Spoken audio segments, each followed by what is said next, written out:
employees well. We got a message this morning that we're like, we have to share with y'all.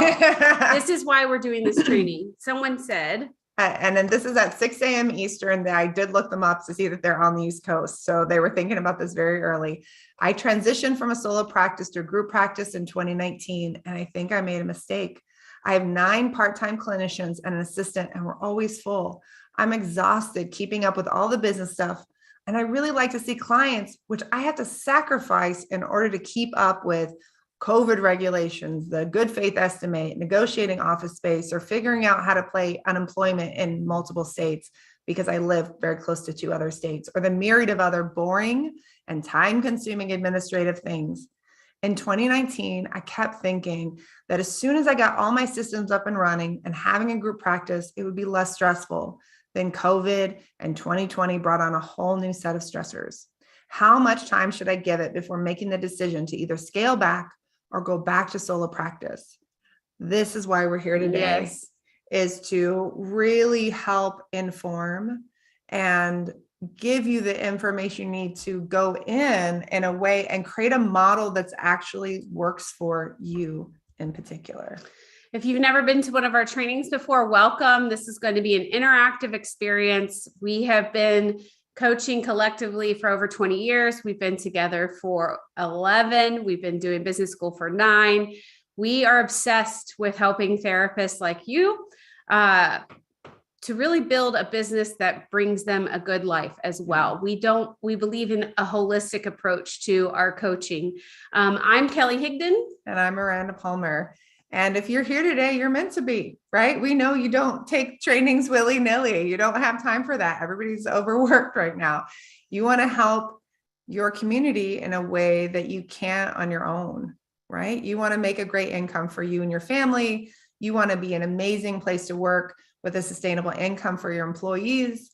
And you want to do all of this without working 24/7, burning out, or being stuck and mired down in the boring, miserable stuff. But everywhere you look, you see group practice owners who are overworked, underpaid, and burning out. So this is our plan today. We're going to do about 40 minutes of training roughly. Sometimes we go a little over. We'll have 20 minutes of options if you need more support, and then 30 minutes of Q&A, and then our giveaway at the end. Why 40 minutes of training when this is planned for 90? This is about how much your brain can take in to make a plan of action. We want to make sure you leave here with some things to do, that you know, that you take some golden nuggets, and that you have some things, a plan of action, basically. And no magical 90-minute training is going to absolve all the issues in your practice. And we want you to have a practice with a waiting list, a business you can walk away from at the end of the day without stress, and that you love. So we're going to finish up with 30 minutes of Q&A and giveaways as well. Here we go. So let's hear from you. Are you ready to find ease and sustainability in your group practice this year? Right? And of course, we're going to be giving away a $50 Etsy gift card. We used to do Amazon, but we're done with Amazon. And a free lifetime entry to the business school for therapists into the group practice track, which is super awesome. So here's the truth. There is more people that need us than you and your staff could ever serve. The demand is really overwhelming. And when you have built and invested so much in creating your practice, you've created this foundation, the marketing, the SEO, the referral base. You want to create something sustainable that goes beyond what you can provide. And group practice is the answer for a lot of you. It seems like the simple, easy answer: hire another person, give them your overflow. They'll make money. You'll make money. Everyone will be happy. But then at some point you realize you are actually working more than you were as a solo practice owner, and you're making less per hour because of that. In fact, you might be just getting less money overall. But if you're a leader in our community, you're probably wanting to provide more for your employees, but also more for yourself, yet the numbers don't add up. So how did things get so off? And this is something that we really have seen a lot in our business school members. What works with one employee doesn't work with 5, and what works with 5 doesn't often work with 15. It's hard. People don't have the things to scale. Yeah. And for many of you, it wasn't working with one. Right. Maybe you think or thought it wasn't working because there's only one of you. You figured, of course, if I just add more people, it'll be better. The profit margins are slim, but here we go. As we have more people, we'll have more slim profit margins, not realizing that the profit margin actually is going down as you hire more people, and maybe even it's non-existent. So we want to talk about Alex. Alex had worked with another group practice. They decided to go out on their own. They want to create an amazing place to work that really served the community, and they did. The problem was they were literally paying people to work for them. Like, what does that mean as an employer when I say that? Because that seems like, of course, they're paying people to work for them. What I mean was that they held a full caseload, and their numbers were such that they were making less profit with 5 employees than they would have if they had just been seeing their clients. But they were working twice as many hours, and they had 10 times as much stress. Why? Because they hadn't ever really looked deeply at the numbers. They felt like they're doing something wrong, but they kept thinking that it was that they need to work harder and they need to hire more people, when in reality, the model they were using was flawed at its core. The more they expanded, the worse things were going to get. They realized they were only taking home $20,000 a year with a full caseload of clients and 5 employees. Does anyone relate? Ugh. This is why you need to have a sustainable, scalable model. So how do you do that? What does that even mean? That sounds really nice. Look, you first have to ditch the comparison. Your group practice. Oh my gosh, someone said, I'm writing out paychecks right now. I can relate. Yes. You have to ditch comparison first. So if you're a group practice owner, your group practice is going to look different than other people's group practice, right? Because each of you here has a completely different financial situation and needs in your group practice. Some of you may be single, married, have kids, don't have kids, loans, chronic illness, nearing retirement, different immigration statuses, different abilities, neurodivergences. There's so much to consider here. And your needs change based on the cost of rent in your area, your specialty, and so much more, right? But the work that you do is priceless.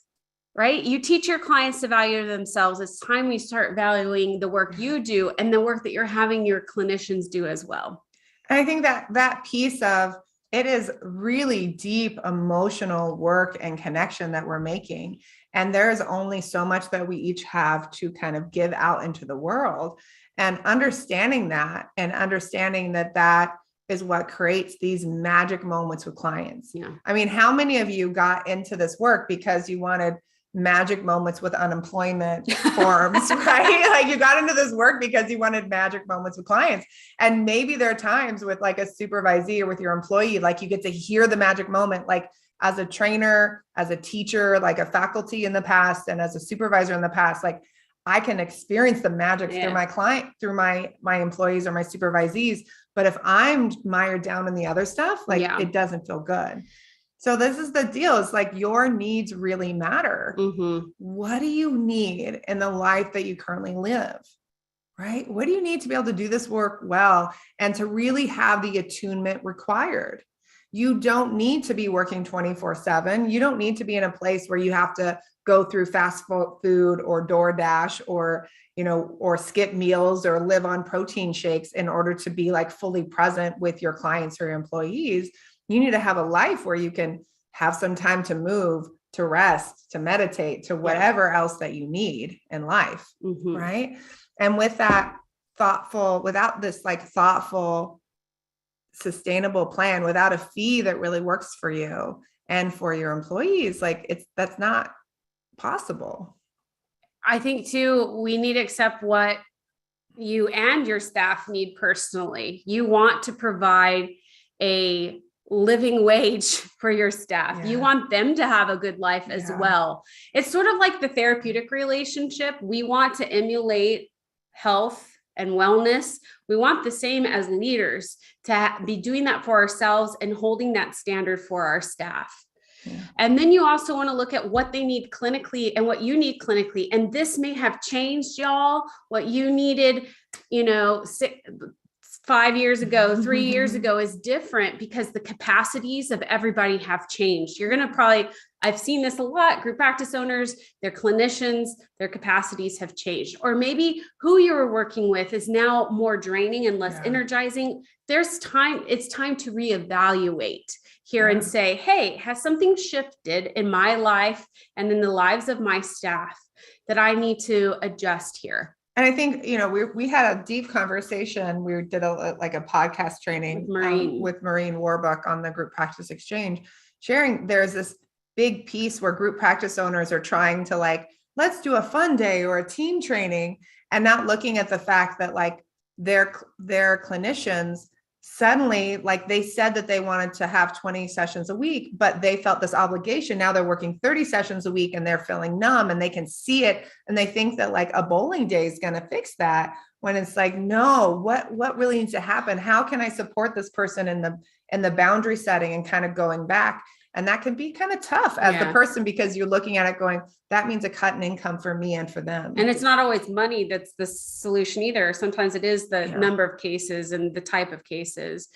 And all of this planning has a clinical impact. We don't want to skim over that part, that what you do in your business plan is impacting the clinical relationship, whether you have a caseload or your staff have a caseload.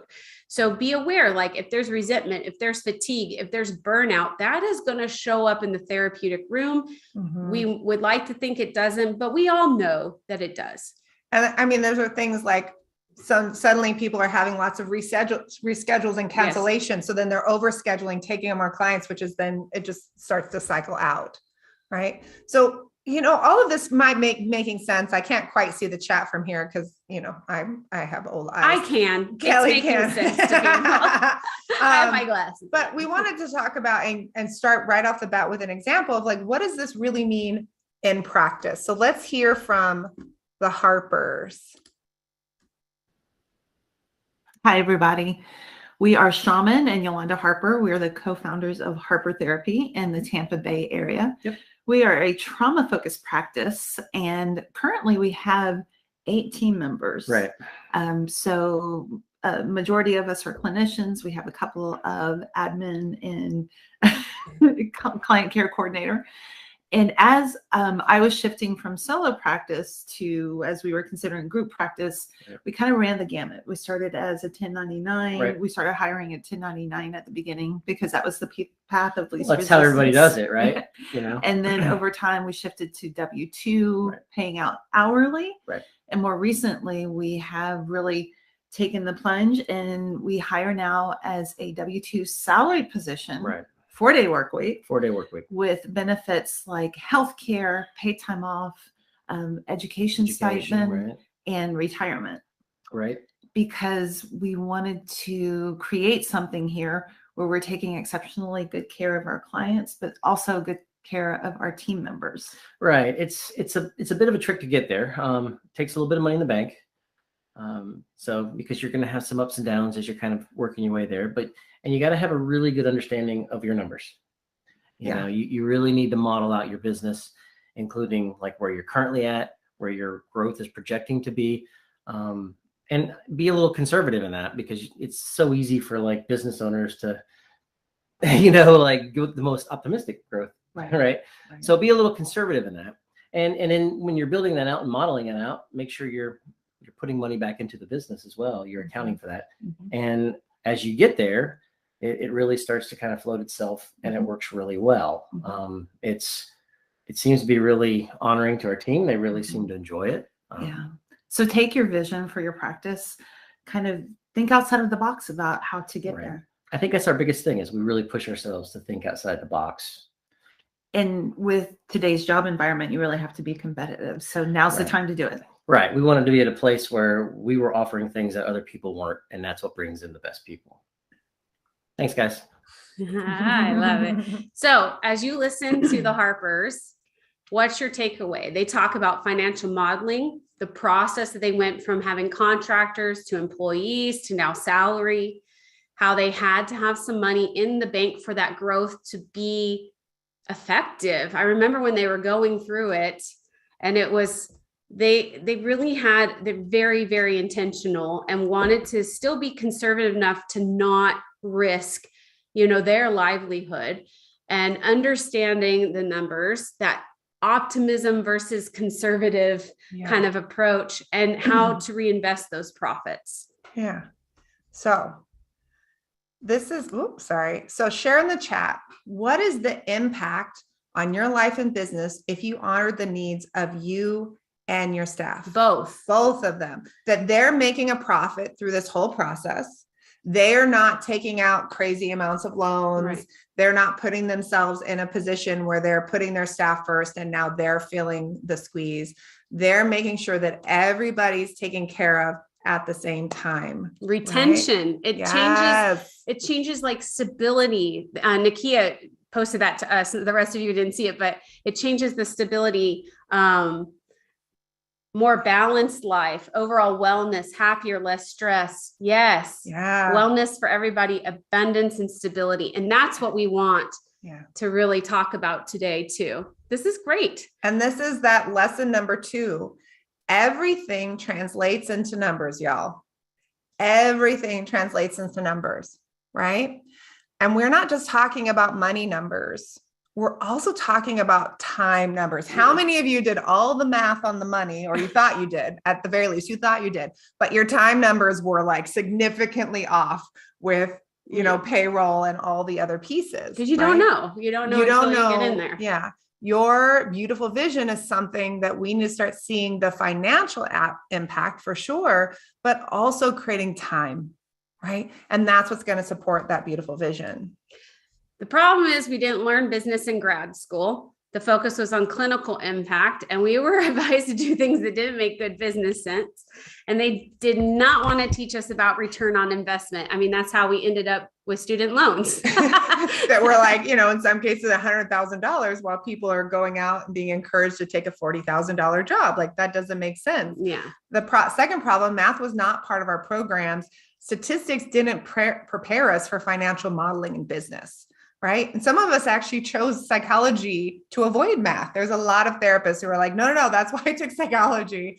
And also, group modeling is complex math, y'all. If you're like, I don't understand why I can't figure this out, it's complex. And that's one of the reasons why I want to dive into that today. And this ends up impacting us as a whole. We have owners who are overworked and underpaid. And I'm seeing in the chat, it's breaking my heart as y'all are posting that you're not getting paid, and that you prioritize your staff over yourselves. Staff are overworked and often underpaid, or they're signing contracts that they don't understand that are really not enforceable by law. We see this a lot. Insurance companies taking advantage of many therapists, and there's a lot of financial insecurity. But we probably all could use a crash course in group practice business math. Yes. Could you do that? We're going to look at some numbers that we recommend every group practice learn and track, and learn how they impact you. Some of these numbers will be tied directly into your bottom line, and others are directly tied into the impact and quality of your life and how hard you're working, your time and energy. So it's not all money. It is about health and wellness and all of that. So let's talk about W-2 versus 1099. We could talk about this for hours. This could be a whole training. This is a whole training in business school. But understanding hiring someone as a 1099 means you're bringing in another business owner into your business. They have their own business processes, plans, or they should. And the odds of that person sticking around long-term are really low. So creating a financial model around attracting and retaining business owners is going to be really difficult, and we don't recommend it. And if the relationship is ongoing and the service, and that's like the main service you're providing, again and again, as these relationships are challenged of 1099, courts are saying, actually, that's not really a contractor relationship. That is an ongoing employee relationship. And so a lot of group practice owners are opening themselves up to a lot of risk and liability by hiring 1099s. So we really recommend that you model out a W-2 employee model. Can I just reference the Harper story? They start with 1099. Why do people start there? Because for the owner, it's a little less risk. It's a little less cost up front in thought. But then they start realizing their retention of the clinicians was not great until they moved to the W-2s. So what seemed like less risk actually brought more risk because they had more turnover. They can't control the schedules. They can't control the care. They cannot provide like feedback. And yes, in California, you can't do 1099 anymore, but other states you can. And some it's states, still great. Well, this is the part. In other states, quote unquote, you can. But if you look at the federal regulations, it's not going to fly for long, y'all. Even if you think that you can, if you start going in and talking to multiple businesses, what you're going to find is this is not for long in this world. Yeah. Right. So then we have the fee split versus hourly wage. Like, how do you pay your clinicians, the model that you choose? There's a big psychological impact in here, as well as a financial impact. And this is a lot of times people are like, well, I'm just going to give somebody a percentage, right? I'll give them, my employee, 50% of what we bring in, or 60 or 70 or 80 or 90%. And we have watched this for years. There is no percentage split that we've ever found that the employee doesn't feel like they're giving you their money. Yeah, explain that a little bit more to people. So this idea, we've watched people say, you know what, I have this group, I work for this group practice, and I'm only getting 90% of my, and we're like, how is that group owner profitable? Yes, we know that, like, I'm only getting 90% of what I bring in. I'd like the other 10%. But and this group practice owner takes care of all of the administration, my rent, all the other pieces. And we're looking at it going, there's no way you could do that for 10% of your, of this scenario. And so it's this versus if you look at someone coming in from an agency where they've been making $30 an hour, for example, and they come in and they're making $60 an hour, then they go, oh my gosh, I'm making double what I used to make. That feels really good.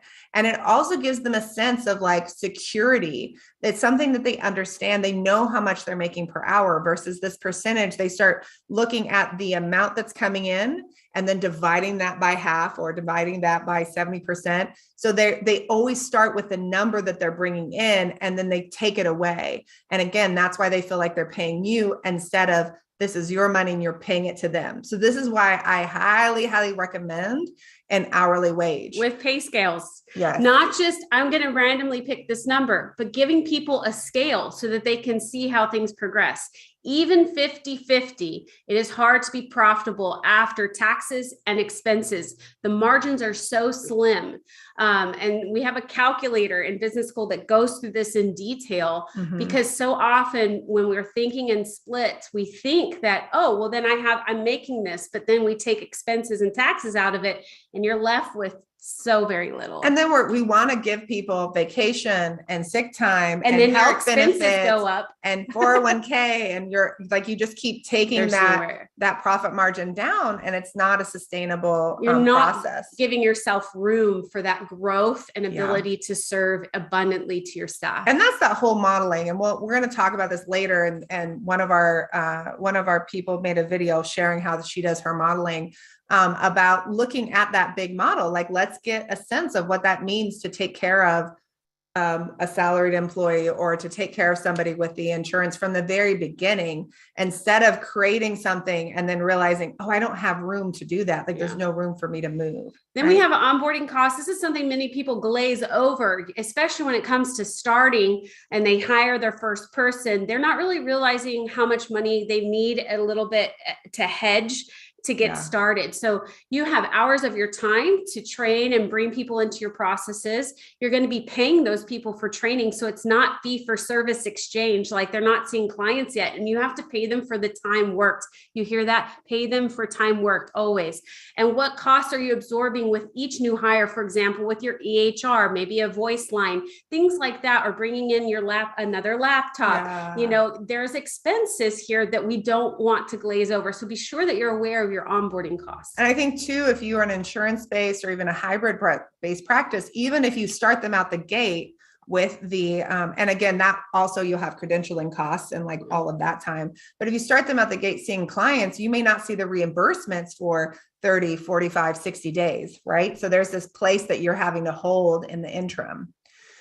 There's also this idea of like, what is the break even point? And we coach group practice owners day in and day out. And when we ask these questions, how many weeks to break even from your onboarding costs and how many hours per week to break even ongoing? If they haven't done the financial modeling, if they haven't gone through our Excel that we give them, they don't know the answer to that. And so it can be really, it can be a really scary thing. And this is where even the person that sent in the question this morning, and they said, I have 9 part-time employees. A lot of people that do the financial modeling find out like, oh, based on just like the solid costs of bringing this person on, I don't actually start to make profit unless they're seeing a minimum of 5 people, 10 people. Yeah. And it's different for every person. Yes. And if you're an insurance-based practice, that number of what the minimum is going to be much higher. Yes. Right. So then there's a profit margin per clinician. After all the expenses, how much profit are you making per clinician? This is something you should know as a group practice owner, what your profit margins are.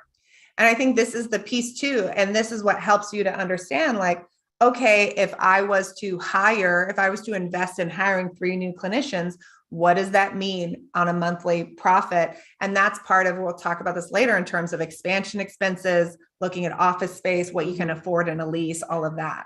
You also want to know your office utilization rate. What percentage of time are each of your offices being utilized? If some of you are still virtual, okay, so this is a little different. So you're going to go more like, how many hours in a day can you serve? But if you do have brick and mortar still, there's a limit to how many sessions you can fit into your office space. And you need to know what percentage of use you have. Yeah, because that can make an extreme impact on your expenses, and then also on your expansion expenses. Yes. If you're only using your offices 30% of like possible daytime hours when people could be seen, and then you do a new office every time that it hits 30%, your expansion expenses are going to be huge. And this is also looking at how much will it really cost. We're not just talking about, oh, it's $1,500 for an office lease to expand. It's how much does it cost to outfit those offices, to do the cleaning services, or to do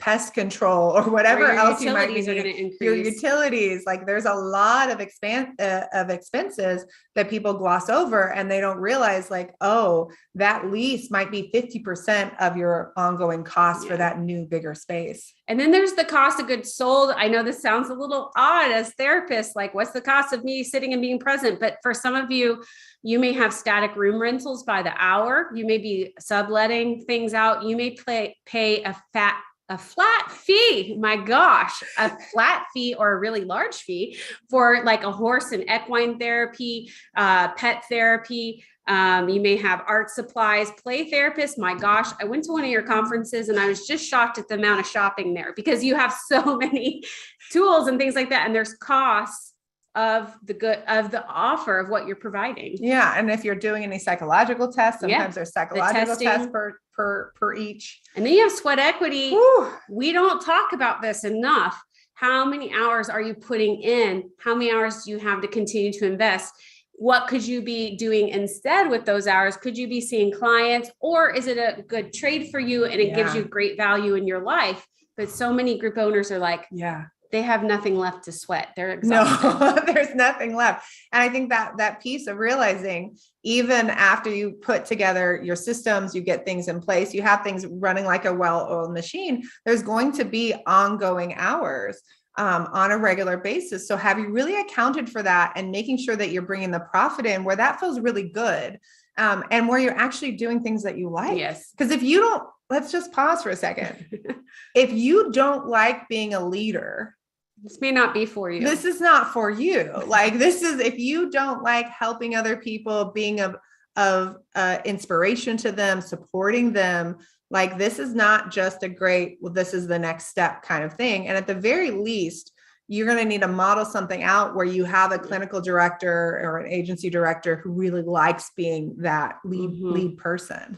And then there's cash flow. You all should know how much is coming in, how much is going out on a weekly basis. This month number could also be looking at it on a monthly basis, but since a lot of you pay twice a month on your payroll, and that sometimes ends up with a 3 payroll cycle on those longer months, we do recommend weekly here. Yeah. And I know that can be really overwhelming again. And we said twice monthly or every other week. If you're doing every other week, you're going to have 2 months that you're going to have 3 payrolls. And I have seen group practice owner after group practice owner get into a funky spot. So what numbers are you learning about that maybe you don't know in your group practice that you have not considered before? Like, this is kind of new. Maybe you know all of these and you're really solid on them. But if not, we'd love to hear, like, what are you having any ahas? Post it in the chat. Just like, oh, all these numbers are new concepts. Okay, awesome. Good. I'm glad. We want to be sure that we're just heightening the awareness here of what it's really taking as a group practice. All of them. Awesome. This is sweet. And I'd love to know too, if you're an individual, obviously this would be new, but for those of you who are group practice owner, if you're like, hey, like, I'm a group practice owner, have been for a long time, like, oh, these are new. It felt like this is it. So we're going to talk about a little success story. We talked about Alex earlier. Now, Alex made a bunch of changes to their practice and things were in flow. They moved everyone to W-2. They moved from doing a percentage basis to actually having an hourly rate. They dropped the lowest paying insurance panels. They were able to get raises from others. They hired help, including a clinical director. They started offering benefits. Everything was feeling good. And now they were taking home $80,000 while pulling back to a limited caseload. Finally, things were in balance and it felt great. Like, how would you feel if you were Alex? Be like, yes, this is it, right? I made it. I've got this figured out. I'm working as few hours as possible. I got my processes put in place. Like, this feels great. And they got so excited and they felt so inspired that they started looking at next steps. They were looking around to other people and people were like doing these like big things and hitting 7 figures and buying buildings. And they're like, I want to buy a building. I've always wanted, I've had this dream of this space. This seems like the right time. And what about expanding coverage for benefits? Like, I have benefits, but like, what if I could do more? And they looked at the numbers and they're like, I'm going to take a cut in profit, but you know what? That's okay. Because like, I'm investing in this business, like, it's okay. It's going to be a little tighter, but it's going to be all right. And then they forgot a really important number when they're running everything. They forgot to run their cash flow numbers. They looked at everything over the entire year, as opposed to looking how things were going to be building and shifting and when things were going to be coming due month by month, week by week. And in the midst of buying the building and some unexpected costs, and then onboarding multiple new clinicians, which was fantastic. They're like, oh my gosh, everyone's struggling to hire and I found great clinicians. Let me bring them in. But again, remember those onboarding costs, right? And then of course, being a primarily insurance-based practice, things got severely out of balance. Suddenly they had back-to-back months where they were taking a loss. And in fact, 1 month they got on with their bookkeeper, they had a $22,000 loss. Can you imagine what that felt like to look at the bottom of the profit and loss statement and see that negative in red $22,000, right? They had run the annual numbers. They hadn't accounted for cash flow. Having big months with new people meant record numbers of sessions, which meant record number payroll. And with a gap in reimbursements, things got scary very quickly. Add to that insurance company dropped the reimbursement code for one of their CPT codes by $20 without warning. Don't get me and started the buffer was gone overnight, y'all. Right. Whew. Remember what the Harper said about being conservative with numbers. This means looking at cash flow. It's a bigger, when you're a solo practice, it can be a little bit more month to month, but I find as a group practice owner, you have to scale up a little bit and have a bigger picture here. It can feel uncomfortable to make significant profit from a group practice for a lot of group practice owners, and many will immediately reinvest it back into their staff. And that's a beautiful sentiment. But if you move too quickly without a buffer, you are going to end up having to backtrack. And that does not feel good either, though we had lots of people do that in our business school. So, and that's what Alex was considering. They started panicking, going, maybe I need to lay off people. I'm going to drop hours. I'm going to drop the pay rate. I need to pull back on insurance plans or, on benefits. Right. And this brings us to lesson number 3. It's better to go steady and slow and sustain, y'all. You have time as a business owner. You don't have to do everything right now. You're not going to miss out. There's no FOMO here, that fear of missing out.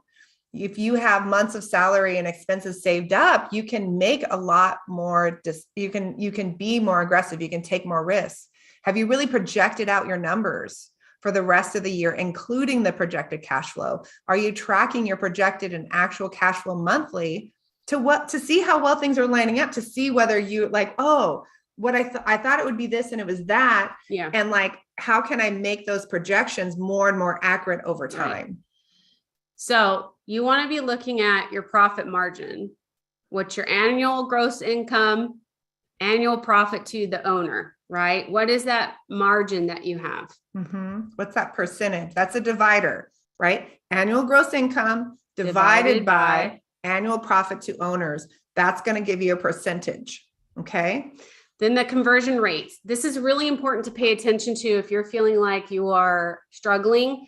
How many people who call schedule and how many people book and commit after the first session? This is a factor that can really shift your group practice immensely. If this number is really low, you're paying more for your person who's doing the phone, or you're spending more time on the phone connecting in with that. It means that you are paying more for your marketing, your website, your directories, and all of that than you would need to. And you're getting less return on your investment, right? This is where time and energy really come into play. And it can mean maybe a lot of things in terms of what your marketing is off, or that phone call is off, that the person that's on the phone doesn't know how to have these conversations. Also, a lot of times people, when they're doing their projections and financial dashboards, they are looking at the clinician's caseload size and not taking into consideration how many times a client is seen on average per month. So we've seen this in group practices where maybe the other clinicians start seeing them every other week and things like that. And so you're like, well, if they have a caseload of 5, I'm good, or 10 or 15. But the reality is this has a huge impact on the outcome for the clients, but also for your numbers. Yeah. If you think about a clinician, let's say they're doing 15 sessions a week. If they are seeing 15 people on a weekly basis, think about what that looks for them in terms of emotional load and in terms of clinical outcomes, versus if they are seeing 60 people once a month. And we think about the documentation, the phone calls, the reschedules, all the rest of it, it becomes much more complex. It also means in terms of keeping that person full, right? And that we're going to have more people calling on a regular basis. And I've really found that the more infrequent the sessions, that also means often the duration of the sessions comes down. And I also think that in frequency of sessions, meaning people aren't seeing people often this is where documentation gets super out of whack because people are so overwhelmed, overworked. Yeah. This is the first place where people go down. Especially if you're an insurance based practice, you need to know undone, late, or poorly done documentation leads to denials, clawbacks, and time spent doing appeals. But also, even if you're not an insurance based, it's a risk. It's a serious risk.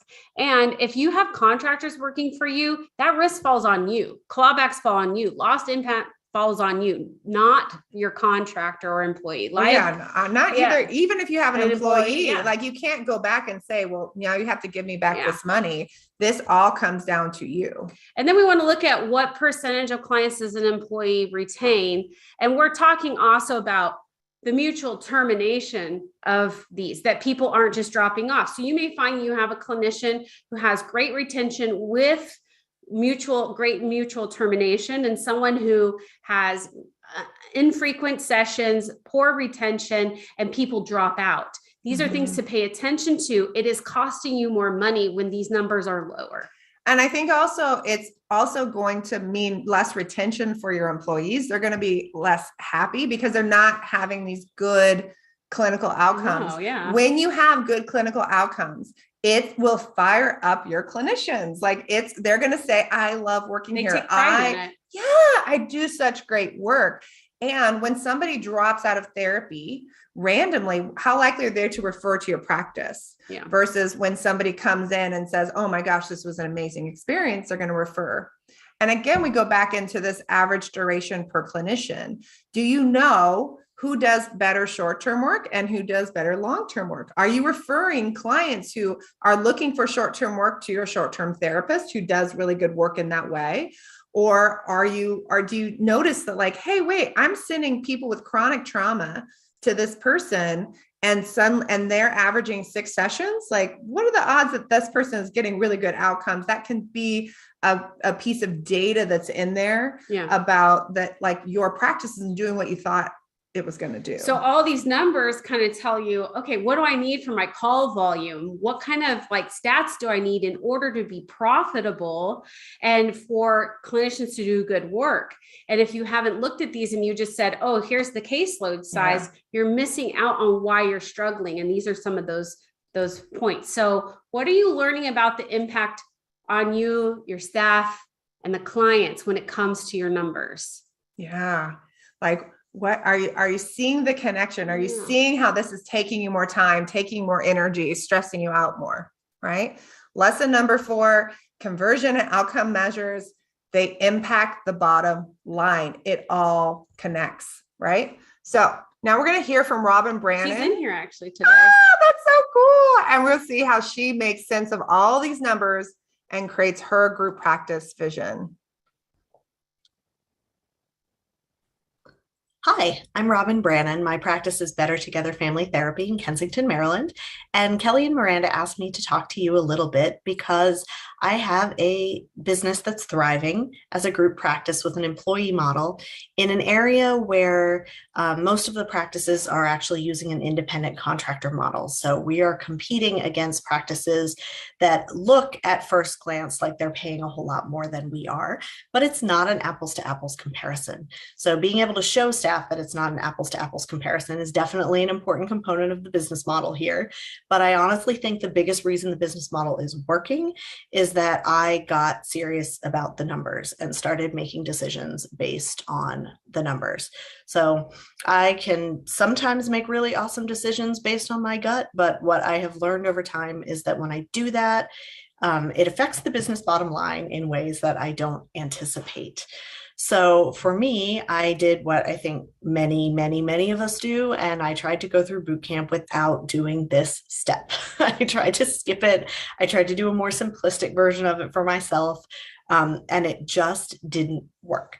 So ultimately, what I did was fill out the business plan marketing analysis workbook. And I now make all of my business decisions based on what I see in that workbook. So I'm going to share my screen with you for just a second here and let you see my actual business plan marketing analysis. And this is my favorite tab. I live in this tab. This is the group practice wages tab. And this is where I go to make every decision about my practice. So right now I have my current staff across the top here. You can see that I pay them an admin rate. I pay them $25 an hour for admin time across the board. And that people have slightly different hourly pay rates based on whether they're under my supervision or not. So the hourly pay rates are down here. The way that I use this to figure out whether I should make a new hire or not, what my staffing needs to look like, up here I can add an employee. And when I do that, I can play with these different parameters. I can play with how many clients they're going to see, how many admin hours they're going to work, all kinds of different things. So when I have a clinician that I really love, that I'm really excited about in the interview, and she only wants to see 8 clients, I can plug that 8 in here. And then I can go down and I can actually add that to my business by putting a little Y right here. I would be hiring them instead of this other person. So I'm going to turn that into an N. And then I go over to my group plan and I can see immediately how that impacts what I have to charge for my client sessions in order to make the money that I want to make at the end of the year. $417 to me is an awful lot to be charging for a client session. So I know that even though I enjoy working with that clinician, I'm excited to meet that clinician on my team is not going to help me meet my business goals. So I'm going to go back to my original scenario of what I was trying to hire. And when I go back over to my group plan, we're down to $289. $289 is not $215, which is what I intended to charge, and in order to see 8 clients and make what I want to make for the year. So what this $289 actually tells me is that I have to go back over here and I need to add one more clinician to the team if I'm going to make it work in the way that I want it to work.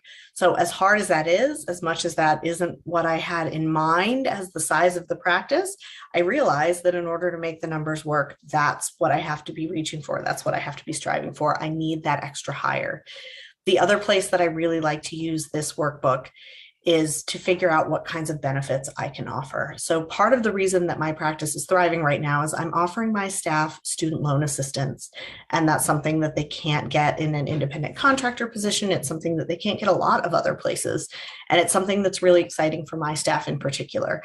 And so when I decided that I was going to add this in order to improve my employee retention in the practice, there's a place right here for me to plug numbers in and play around with it and figure out exactly how much assistance I can afford to provide to my staff in order to keep them happy, in order to keep them on staff over time. And so this workbook is just the place where I make all of my business decisions, and it helps my practice thrive day to day. And it helps me be secure in the decisions I'm making.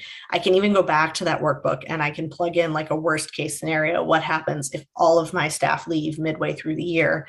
And see what that actually does to the bottom line. See what I would have to raise my fee to in order to compensate, or see what happens to my income in that scenario. And then I can plan a little bit better for that scenario. So honestly, my secret weapon is the business plan marketing analysis workbook. I use it all the time. Just when an idea pops into my head, what if I did this? What if I paid for annual leave? What if I paid for this or paid for that or helped staff with this? Whenever I have an idea, back to the business plan marketing analysis to see if that idea actually works or what else I need to change in order to make that idea actually work. So this is my business model and how the business plan marketing analysis works for me.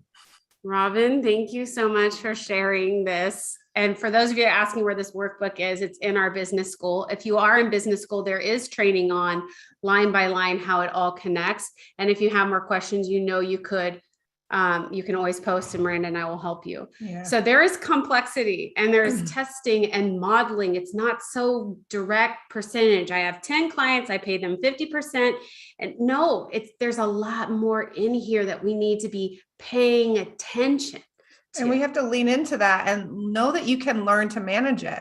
It has taken us years to put together that financial modeling with Excel. And it's something that we put together and we add to on a regular basis, that we have invested thousands of dollars and thousands of hours into putting that together. So if you're struggling to like figure that out from scratch, like we get it. Yeah. Right. It's this. And this is not a one-time process. Right. Robin goes back to that form with every hire, with every time reviewing, your financials. When you're making financial decisions, you have to go back to it. You cannot avoid these numbers at all. It's a regular process. So we're going to talk about some sample numbers that you could be looking at on a weekly, monthly, quarterly, annual basis, right? So weekly numbers, that cash inflow and outflow, maybe this could be every other week, but again, as you're starting, let's just start to get you comfortable with looking at numbers regularly. your projections versus your actual, the number of completed sessions, the percentage of documentation up to date. Y'all, if you just assume that your people are taking care of their documentation, they're not.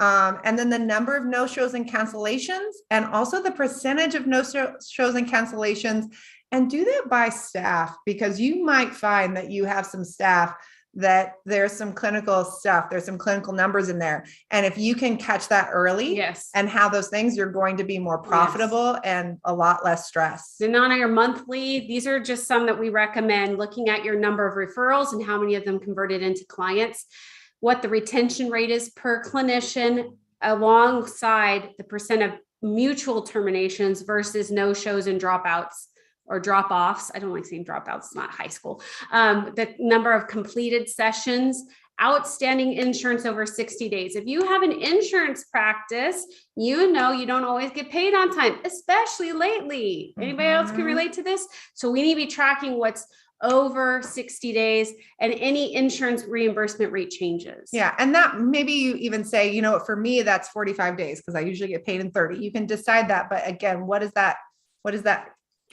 number? And then the sample quarterly numbers, your profit margin per clinician, your profit margin over, like your profit overall. Do you know how to read your profit and loss statement, y'all? We need to stop leaving them sitting in our emails or looking at them once a year during tax time. This is something you should be looking at least every 3 months. You should be reviewing your expenses. Are you paying for something you're not using? Yeah. Like, did somebody sign up for something? That happens to us all the time. Software trials. Yes, it happened. Yeah. And then looking at that profit margin percentage, and also looking at your tax liability. What are things that have shifted and changed? Has your marginal tax rate changed over time as you're growing and getting more profitable? And then annually, you want to look at your profit overall, not just revenue. Everyone's like, I made $1 million in group practice. That's nice, but did you make any for yourself? Did you profit at all? Tax percentage overall, you're going to have to update those projections annually. You want to be looking at your benefits package, how to make it more robust and still profitable for you, any kind of revenue expenses, and next year projections. There's a typo. It's hurting my heart. Okay. So share in the chat. What's the impact on your life and your business if you're committed to these better outcomes? If you were like really diving into these numbers and making a shift for your group practice.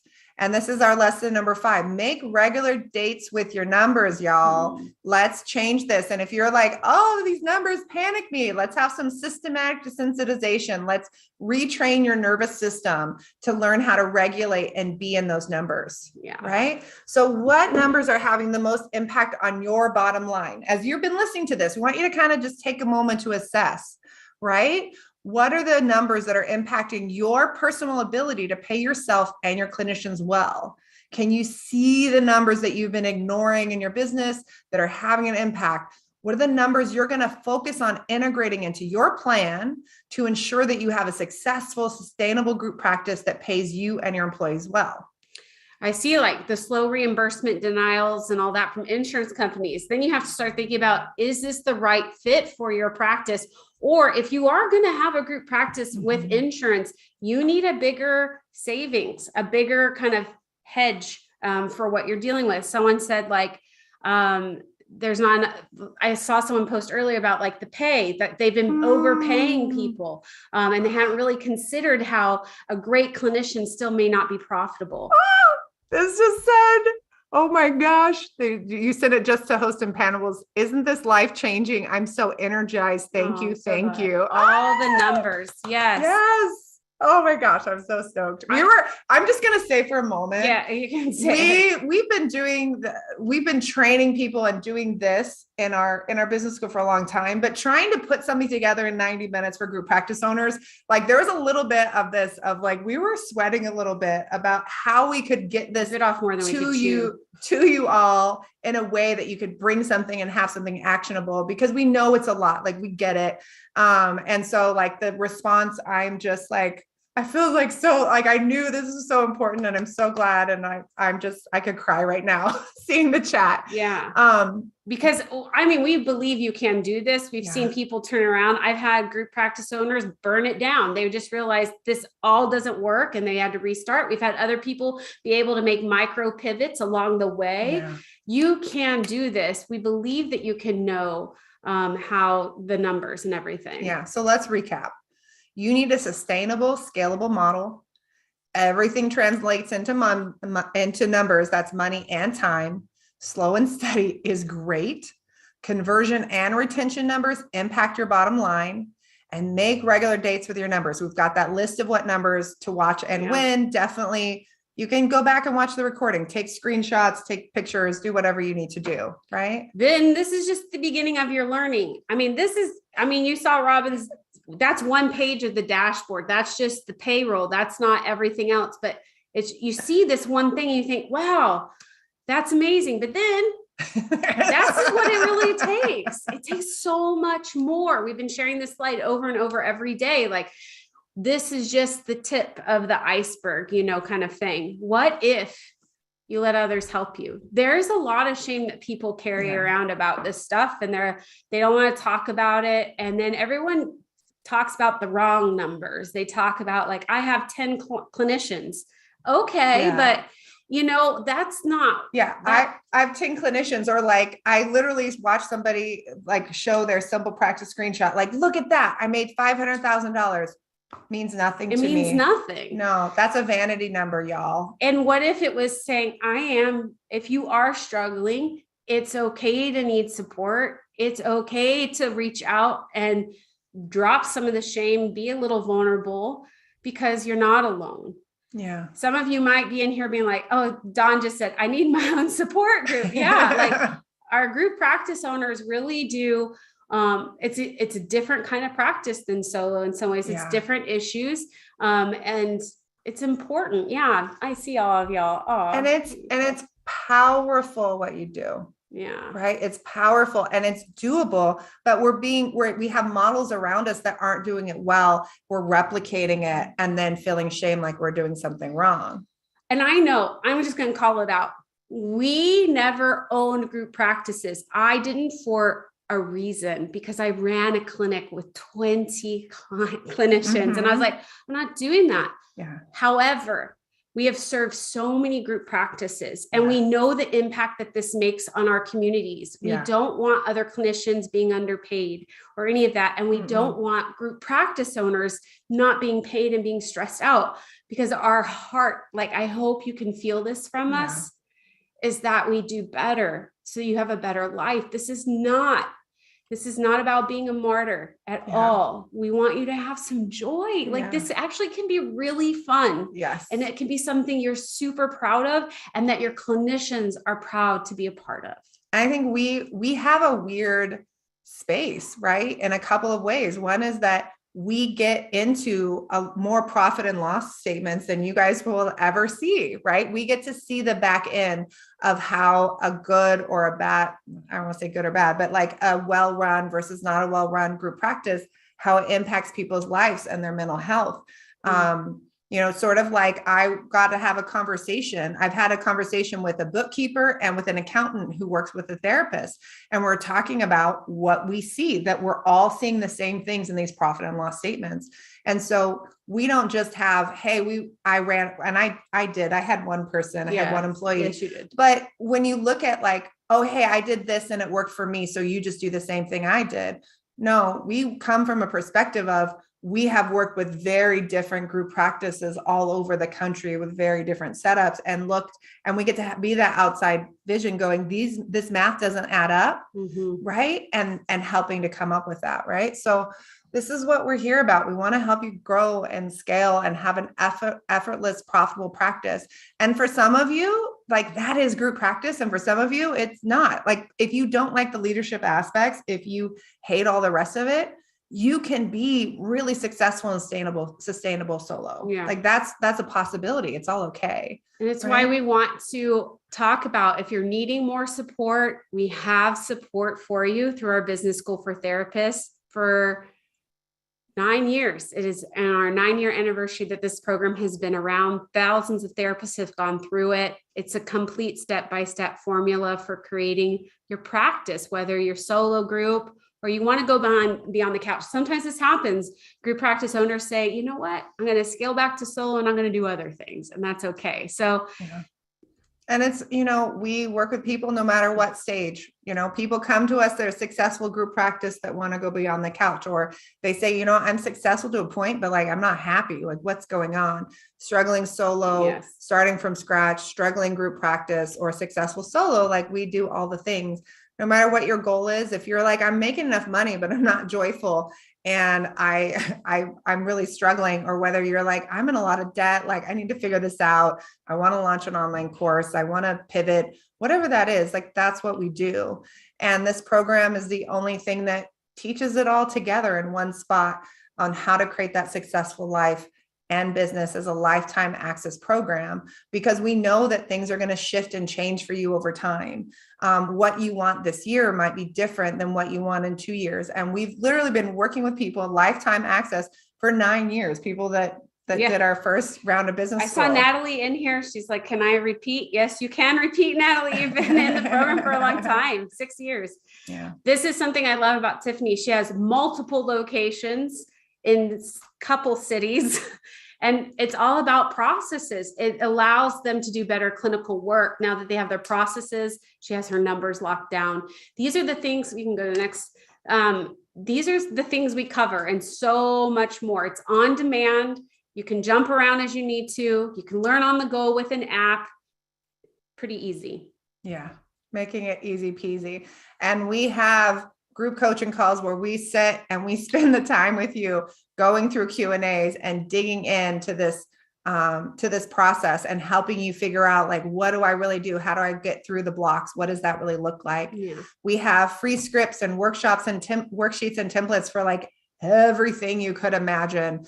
Offer letters for employees, consultation scripts for your receptionists or for your clinicians, everything that you can imagine. We've had thousands of therapists go through this process, and we have it all lined out for you. We even give you a website template that works whether you're a solo or group practice owner. We have it kind of pre-built and set up for you, so you can just fill it out, fill it in, and then we have access to it. So then we can do critiques. So we can get into the back end. We can play with it. We can move things around and say, here's how you do it.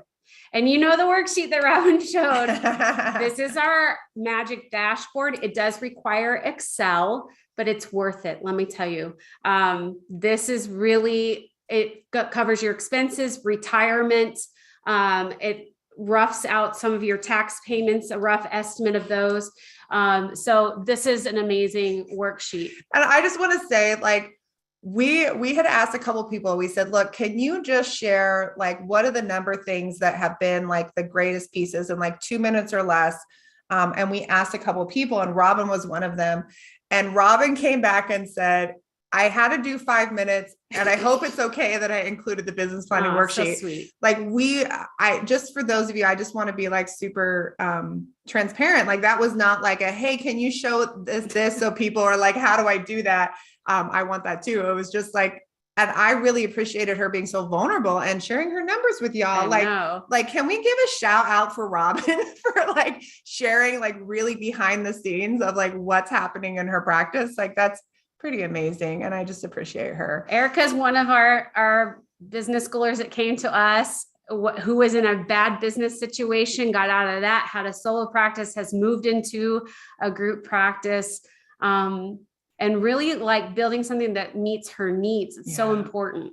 Yeah, it's really powerful. And of course, the Harpers, who you already heard from, they are some of our wonderful business One schoolers. of the things, this is why I put this in here, is that I think this is really important. Yolanda said that we taught her how to dream again. And I think that what happens for a lot of y'all, and I want to cry, but when you are in that place of being so burnt out, the dreams have like squashed, and they've dried up, and we want to infuse life back into them, because you deserve to dream and not be just trying to survive. And play. Play. And thinking about that, both of Erica them. and the Harpers, and these people have become like really great friends, which is amazing. And they go on hikes. They go on hikes and trips Paddleboard. together. They go paddleboarding. They do. They both have become Peloton people, and they do Peloton with each other. And it's just been such a beautiful thing. And neither of these groups of people had balanced lives or had any play in their life before they went through this process. The cool part is that we will critique your work. So for example, when Robin updates that spreadsheet, she'll load it up. Miranda and I will look through it and say, these numbers don't make sense. What about this number? We play with it. That goes for website design, SEO, headshots, landing pages, so much. We review it. If you're a business schooler in here, you know that we will help with the messaging and all of that. 4 weeks a year. Like, it's intense and it's cool and we love it. And of course, it's lifetime access year after year to support with all the updates. That Excel spreadsheet started out really simply many years ago. And it started out as a solo plan. Yes. And then we expanded it into a group plan. Now it has a speaking plan. Yes. And a course plan, Yes. workshops, all the things. Like, it's something that we have expanded and we update it several times a year. Yes. And you can literally go in and see what's happening. Now we have customized track for your unique needs, and it's easy to shift tracks as you're going through. But whether someone's starting from scratch, struggling, successful, or group, or somewhere in between, we have the support through the process. And again, it's on demand, step by step, click by click things, shows you over 95% of what you'll need as a successful solo or group practice owner. And for that other 5%, that's what working sessions are for our expert advice from us and our coaches. Oh, that's a double. That's okay. So you could put this all kind of a la carte. And we also, our biggest thing is that what are you losing in wages from being underpaid that cost you in that versus taking action and getting support now. So we offer business school with all of these modules. You can go to the next one. For 6 payments of $375, you'll get the modules, the coaching intervals, 4 weeks every year, customized to your stage of practice. So if you're solo and you want to go in a group, it's there for you. This is all step by step. We'll go over some of the steps real quick. Yeah, you're going to create your business vision. We're going to customize the client journey. We're going to show you how to stop wasting your time and energy, how to set your take-home pay. How many of you guys set your fee, but you didn't know how to set your take-home pay? We're going to show you how to start with the take-home pay you want and create a model around it that's actually doable. You're going to maximize your online presence, learn how to get found online consistently, and how to grow, maintain, and scale your practice the easy, sustainable way. Everything you need to create a profitable, sustainable business that changes clients' lives, because it's not just about money for us. It's about, we know this all impacts the clinical bottom line, right? Create the foundation, processes, the team around it to be more profitable with less time and energy with every trick, tweak, and iteration to replicate this in multiple businesses for the rest of your life. This is a skill that you're going to use no matter what happens. We've had people go through business school for their private practice and then go and apply the same principles to their spouse's mechanic workshop or to another brick and mortar. They're like, I learned so much. I now know how to be a business owner. I can go help my friend, my spouse, my partner. It's amazing, right? So this is where you need to go if you want to enroll. Again, you can go to zinnyme.com/enroll. This is what Elisa says. She's learned how to get her practice running smoothly, and she expanded a group practice within 6 months of joining business school. 95% of the people who are a part say that they would not sign up again, but they would also recommend a friend. And as Miranda says, therapists don't recommend spending money very often. So that's important to us. And I love this. It's the best investment I've made on myself and my business. I put it even over my PhD, which is just amazing. So will this work for you? Again, I think it just kind of comes down to, do you want to have the time and the energy? And if you're willing to, we are here to support. Our success is your success. If you want coaching with us, that's not an option. We do it in business school. That's where we are focused. We set the foundation like that. There's no way we could coach you one-on-one and teach you what's in business school. It costs you about 100 times more. It's not worth it. Even if you went to another like cheap business coach, it'd take them at least 30, 40, 50 hours. Now you're spending like somewhere between like $5,000 and $10,000. Oh, she's here. For something that's there. Adriana's here. Ah! I love that. And again, we go into that part, but I feel like we need to get into the Q&A because it's 10 after. Yes, but let me get down to this slide then. Yeah, we have so many burnout, like, oh my goodness, we've got all kinds of bonuses. Let me just go over this part though. There's a 7-day money back guarantee. If you sign up and you look at things and you're like, this isn't for me, you have 7 days and we'll refund you in full. We have an extra bonus of 4 group coaching sessions and they start Monday. So if you want in on that, sign up now. But if you sign up by the end of this webinar, I forgot, you get a 1-hour one-on-one coaching session with one of our coaches. We've never offered this before. So it's pretty amazing. So there's what you're getting with all of that. And with that. And yeah, you can pay in full, save a little bit of money. And then you can also use PayPal credit if you want to do that. Okay. So Q&A time. Is it possible to start a group practice without first having an individual practice? Yes, some people do that. However, it is more cash up front. Yeah, it's definitely more of an investment of money. You're going to need to either have money socked away or starting from scratch. And I think there is a certain amount of really understanding, have you managed people? Do you feel really strong clinically? Do you feel like you can be a clinical leader? Like, what does that look like for you? How do you know if group practice is right for you? Aside from having a full practice, consistent referrals, and having enough money, what might be important to consider before setting a goal of group practice or taking a leap into it? I think it really comes down to, do you enjoy guiding, leading, and community and teaching and all the humanness that comes with those relationships as well? Because you're working with more people, and more people mean more human things happen. And sometimes some of us in solo practice like the sense of the locus of control is here. And when you have group practice, it requires trust for a team to work well. If you look at, like, as Simon Sinek talks about this in the Navy SEALs, high trust results in high productivity.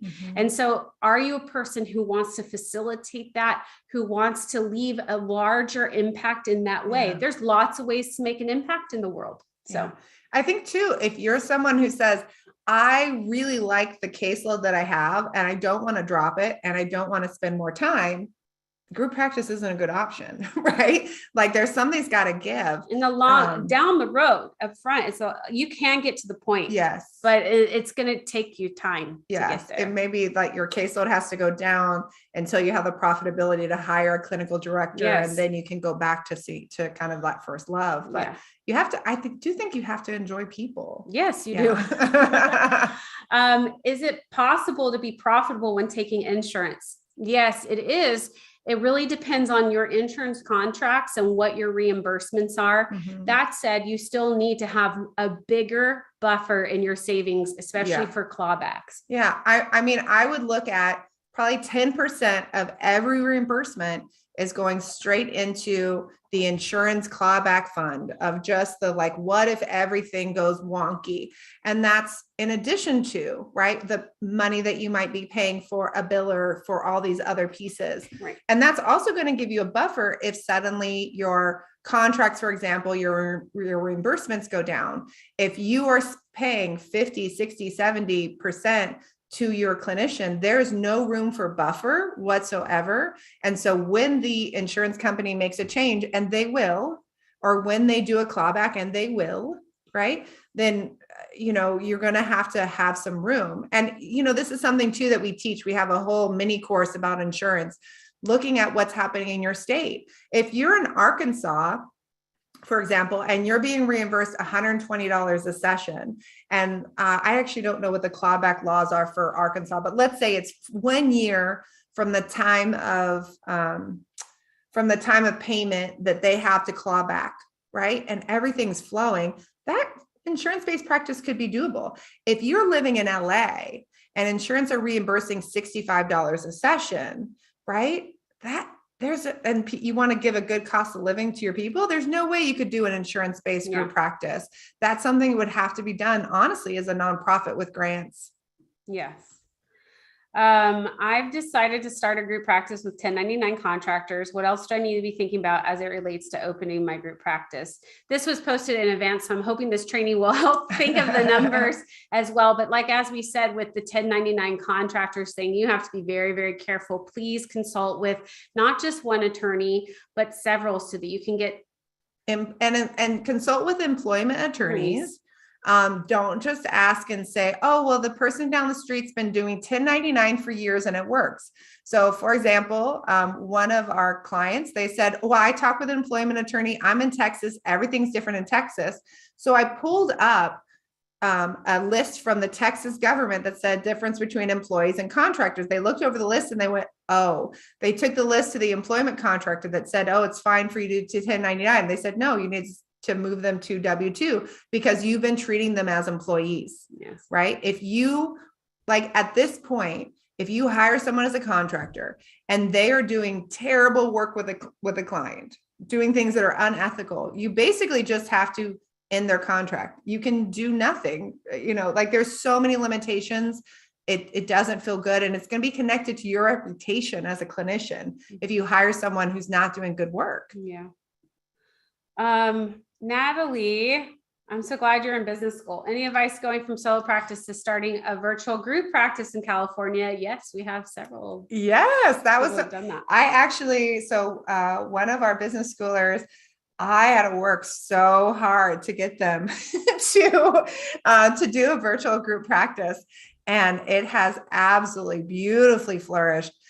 They were so afraid that being virtual wouldn't attract people, it wouldn't retain people, and it absolutely has attracted people. It has retained people. They have been able to grow in just amazing, beautiful ways. But again, going back to it, it's the financial modeling, and you have access to that in business school. So that financial modeling, looking at the numbers, being conservative to start, creating a pay scale that you can move up over time, starting out with your benefits in mind. I think that ability, again, as we have more tech companies that are coming in and really illegally hiring a lot of contractors as therapists, the way that you can really set up is ultimately, right, that you're able to provide benefits, health benefits. So let's set that up from the very beginning. So we'll work on that in the next working session, right? Yes, I hope to see you there. Okay. I had a graduate student reach out to me asking me to hire her. She needs supervision hours before licensing. I'm in private practice. Would it be an option to not hire her, but to have her sublet my office for supervision, give her my referral overflow, and take a cut of the fee of her sessions? I have no idea if this would work or if it's ethical. It's also about like labor law, right? We want to do right by people. Would you want to be in that working scenario? So honestly, every state varies. So like, for example, in California, she cannot own her own business. She has to be an employee in a private practice with W-2. With a W-2. And that supervisor has to be on site with her. And it's a little, virtual is a little different, but students, you want to be able to control their work, like when they work. You want to talk about cases with them. That's an employee relationship. And so there's lots of people who will want to work for you, but you got to make sure that aligns with what's right and reduces the risk for you too. And also, it is a group practice. Like Tabby has an amazing group practice. I did a live with her yesterday. She's her group practice is in North Carolina. And we kept talking about group practice. And she said, I don't want a group practice. I don't want a group practice. I was like, you have a supervisee. You already have a group practice. Yeah. And she was like, you're right. I really do. And it's just a question of whether you're being intentional about it. To say, oh, I just supervise people. And I take a cut of their fee. That's like saying it's a referral fee. Then that gets you into that referral thing. And that can be problematic on a lot of ethical codes. So you need to really think about, do I want to hire them and invest in them? or no. Like, do I really want this? Like, y'all do not be an accidental group practice owner. Like, I don't know that I have ever, like, sometimes it can happen where it just flows, but most people, accidental group practice owners, not good, not going to happen. Okay. Right? As a group practice owner, we already answered this, but is it better to have employees or independent contractors? You know our stance. How do you separate admin workers and the therapist when it comes to payment and salary? Yeah. So what I do, so we'll talk about admin hours. I will just say that. So sometimes there's admin hours and then there's clinical hours. And the idea, when I think about that, is that the clinical hour includes them doing their notes timely during the session. Yes. And this is almost like a little bit of like a carrot of, you're getting paid a lot more if you take care of your documentation in session. If you wait and you don't do that, then you're getting paid at a lower rate, right? So we're kind of encouraging people in that way. And then again, for your admin workers, the receptionist, client care coordinator, the other pieces, you're going to create a budget that makes sense for you. That might be based on the hourly or the amount of hours you can work with them, what have you. Or salary. It could varies, be salary. Yeah. Zach, this is a great question. How long should someone wait to expand from solo to group? It's part of my goals, but I just started 6 months ago.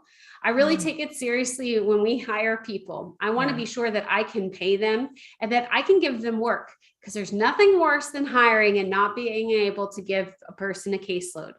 It's bad on retention. It doesn't feel good for them. It doesn't feel good for you. So what you want to be really looking at is some of your own numbers of how many calls are you getting? How many of those calls could you potentially convert to another clinician? And it's going to be lower than what you convert to yourself, because people right now are seeking you. And when you add someone else, they don't have as much trust with that person in the beginning until you shift your marketing.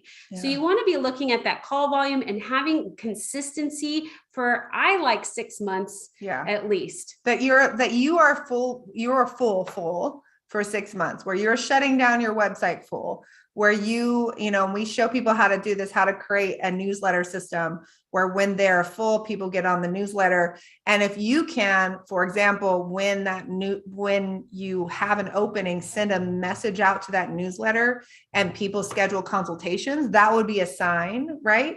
That like you are on the right track with your marketing, that you are creating something that people really connect in with, of like, I really want to work with this practice. And it'll take time to be able to convert that to that happening again for the other employees. But if you can do that, I think that's a definite sign that that's rooms. But yeah, 6 months of being full. So there's not a thing of like, you're just full at a caseload that would allow you to still administrate your group practice, hire, train, and onboard. So be sure that your caseload is the right number for you with the right fee, so that you're very profitable, that you can put aside money and save for the expenses of hiring. Okay. Do you want to? Yeah, Osiris, do you want to, you're raising your hand. Do you want to ask your question? Or are you just saying like, yeah, I agree?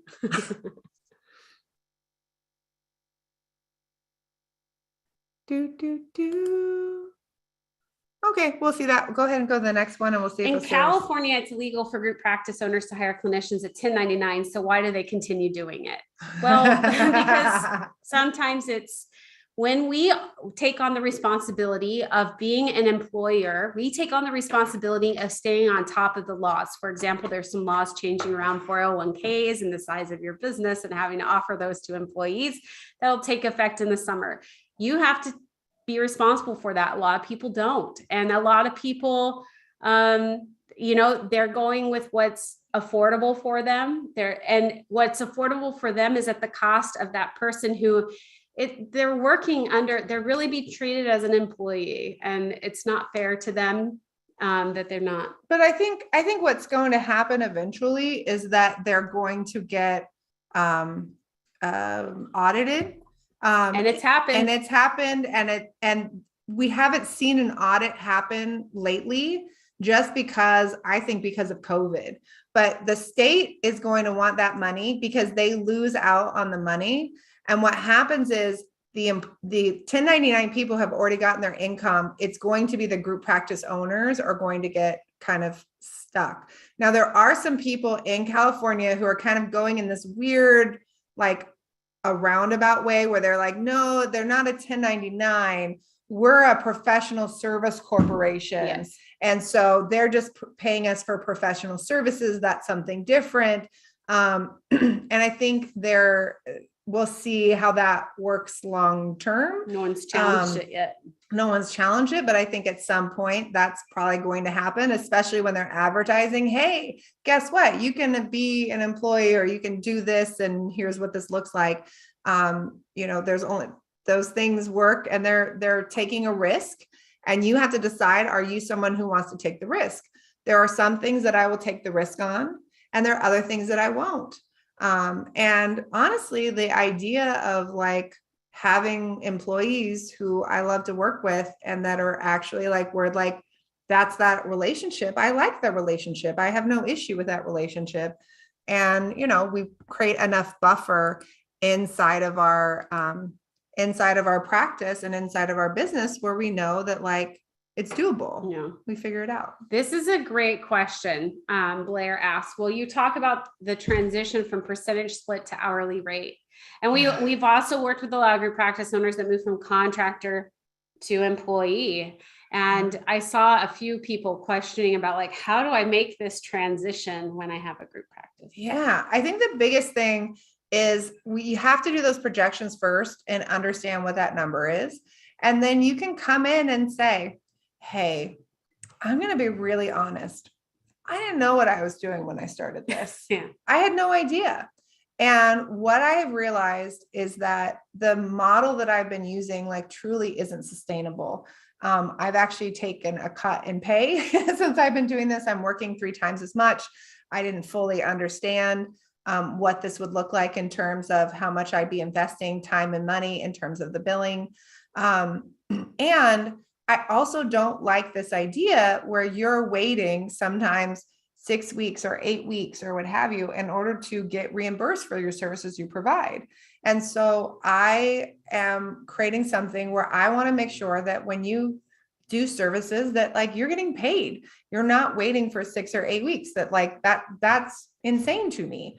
And so that's what we're going to be doing. You're going to start getting paid on an hourly basis, whether insurance reimburses or not. I'm going to take on that risk. It's going to be at a set rate so you can know and plan, and your income isn't going up and down just based on whatever weirdness is happening with insurance. I'm going to really step into myself as a leader and take care of those things so that you're getting a regular paycheck that's based on the hours you work, not based on how quickly or slowly insurance reimbursed. I also want to say this, and we didn't talk about this in the training, but often there's an inequity when you do percentage. So imagine that I am a woman of color who works with women of color clients, and I end up sliding more. So then because I slide more and I only get a percentage of the fee, I get penalized versus somebody else who doesn't slide. They get more money, but we're providing the same amount of work. So I really want you to consider percentage base is inequitable amongst your staff. Look at the percentages, who's making more, but seeing the same amount of clients as somebody else who might not have the awareness to say no to a slide. That, I have seen group practice owners hire someone to serve the lower cost fees, but then they do a percentage split, and that is a disservice to the clinician, and it's unfair and inequitable when their other peers are in the same clinic seeing the same amount of people. They get less money because they work with an underserved population. And they're usually a member of that underserved population. Right. They're a member of the marginalized community. And so you're literally hiring them to be underpaid. It does not feel good. Okay, we need to do our giveaway. Yes. Oh my goodness. Yes. All right, Jenny. I am actually doing it today. Oh, I'm super excited. So the winner of our Etsy gift card is Angela Sitka. Yay, Angela. Congratulations, Angela. Woo-hoo. Yeah, and then the winner of business school entry is Michaela Voek, if I'm saying that right. Michaela, Congratulations. Welcome to business school, Michaela. We're so excited for you. That's great. So what are y'all thinking? What is your takeaway today? What was like the most important thing that you heard today? I want to see it in the chat. There are 106 of you in here. I kind of want to hear it from 106 of you. You've been hanging out for at least 87 minutes. I want more than all of it. Let's be specific, Sarah. Like, I really, truly, this is our first time doing this training in this way. And I'm just gonna say, like, I want to know. This is like, new for us. What really worked for you? What was your like the biggest piece? Like, what has shifted from you being here? I'm gonna just ask that from like a selfish point of view, because I'm gonna tell you guys, I literally had tears over this training, and I was like waking up in the night over this training, knowing that like it was a good, like knowing like this is exactly because we train this in business school, but it's something that we train over like multiple lessons, like way over like 40 minutes or 90 minutes or whatever. Okay, so let's see what this is. Make a date with my numbers and shift your thinking. I love to make a shift in the type of practice I'm running. Learn that I need to do business school. Yes, Haley. Oh, be not afraid of the numbers. I have lots of work to do. I'm researching W-2 versus 1099 right now. Awesome. Think ahead what type of practice I want to go with when accepting an offer. I have 2 interviews for private practice coming up. Awesome. We're a percentage split group practice. You're sharing about going to hourly pay and making pay even more equitable is really eye-opening, and it's something I'm going to explore. Good. My dream is actually doable. Awesome, Osiris. Maybe I'm good on the solo venture and I'll wait for group practice. Awesome, Sarah. Amy, I have a lot more homework to do, but I'm excited. Adriana, I thought that paying by percentage was my only option. Thanks for showing us another way. Tiffany, I'll take my time and make a move to group practice when it makes sense financially and fitting in my overall professional goals. Awesome. Amanda, I'm not ready to think about group practice. I'm decided to move beyond the couch instead. Awesome. Victoria, befriend the numbers and also see numbers in terms of time will enhance my relationship with money. Oh my gosh, Jennifer, I need to set aside dedicated time to go deep into the numbers to figure out what the heck I'm doing to feel better about being a business owner. Money is my friend. Oh my gosh, there's so many of these. Like, thank you all for being here. I know we didn't get to everyone's questions. Tomorrow we'll be talking about insurance companies and what to do with all of that hoopla. But for now, thank you for your vulnerability, for showing up, for just being honest and willing to learn something and take away, because when you change something, it has a ripple effect. You're impacting your clinicians, their clients, and we're setting a new precedent for how to do group practice here. And I'm just really grateful for that. Yeah. And whether you're in solo or group practice, I'm telling you, I'm going to say it without shame. We will change your life. If you come to business school with us, if you imagine how you just shifted and changed in 90 minutes, can you imagine spending a year with us or years with us? It will change every area of your life in your business. It will change you clinically. It will give you access to an amazing support network of just fantastic clinicians from all across the United States and the world, in Canada and Mexico and Australia and Ireland, and wherever you go, you will have a business schooler that wants to connect with you. You don't have to do this alone. You don't have to reinvent the wheel. You don't have to continue to be underpaid. And honestly, for some of you, you don't even need to expand into a group or go beyond the couch to make more income. We'll show you how to do that. Most people who come into business school realize that they have been undercharging for their services for a long time.